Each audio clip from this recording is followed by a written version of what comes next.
Sir, ரீசண்டாக நியூஸில் வந்து ஏஐ டெவலப் ஆகிறதுனால ஆட்டோமேஷன் வருது, அதனால நிறைய வேலை வாய்ப்புகள் போகுதுன்ற மாதிரி நியூஸ் வருது.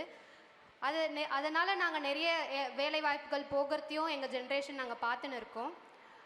ஸ்டூடெண்ட் கம்யூனிட்டி வந்து இதை பார்த்து நாங்கள் நிறைய பயப்படுறோம். ஏஐ டெவலப் ஆகிறதுனால ஜாப் ஆப்பர்ச்சுனிட்டிஸ் போகுன்ற பயம் ஏற்படுது. இதனால் உங்களோட கருத்து வந்து எங்கள் வேலை வாய்ப்பு கிடைக்கும் அப்படின்ற உங்களோட கருத்து என்னவா இருக்கும் சார்? இது ஆழ்ந்த கேள்வி. உறுதியாக ஏஐனால் வேலையோடைய தன்மை, உழைப்போடைய தன்மை மாறப்போகிறது. முதல் உதாரணம் நான் சொல்லணுன்னா, ஒரு நாள் மேனுஃபேக்சரிங் கம்பெனிஸில் நான்லாம் 1980s 90s அமெரிக்காவில் இருக்கும்போது ஒரு கார் ஃபேக்ட்ரியில் அன்றைக்கி 100 பேர் வேலை செஞ்சுட்டு இருந்தாங்கன்னா இன்றைக்கி 10 பேர் தான் இருக்காங்க, இல்லை 5 பேர் தான் இருக்காங்க. Automation has made that much difference. But 2-3 things we have to think about. First, the effects of automation will take a long time, 20 years, 25 years. Not everybody has access to AI. Not everything can be immediately automated.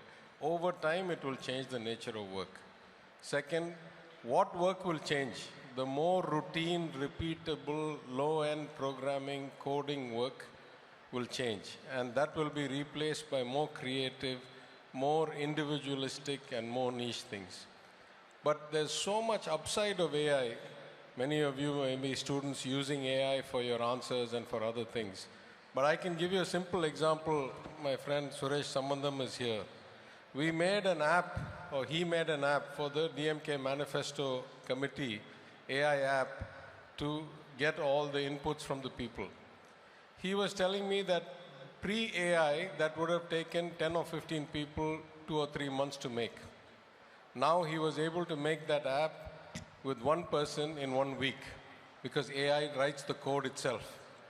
So this is the advantage of AI, because think about the implications. If you are a programmer, your work is going to change.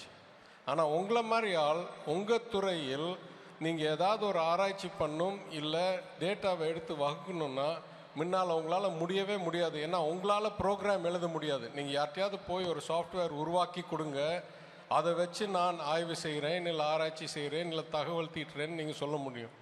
ஆனால் இப்போது நீங்களே AI வச்சு அந்த ஆப்பையோ அந்த கோடையோ generate பண்ணி you can do all of your work without needing some other software specialist.